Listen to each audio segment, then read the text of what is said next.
খারাপ সময়টা হয়তো অতীত হয়ে যায়, কিন্তু মানুষের খারাপ ব্যবহারটা কখনো অতীত হয়ে যায় না।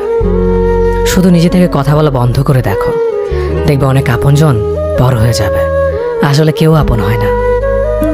যারা তোমার ক্ষতি চায় তাদের আঘাত করবে না, তাদের সামনে একটু হাসি মুখে বাঁচবে। দেখবে তুমি আঘাত করলে যা কষ্ট পেত, ওরা তার থেকেও বেশি কষ্ট পাবে। যত মিশবে ততই মানুষ চিনবে, অভিনয় যে কত প্রকার হয় তা বুঝতে পারবে। সবাইকে তোমার সত্যতা জানানোর দরকার নেই, যে যা ভাবে তা নিয়ে সমালোচনা করতে দাও। বেঈমান মানুষগুলো কখনো অপরিচিত মানুষ হয় না, খুব কাছের মানুষগুলোই বেঈমান হয়।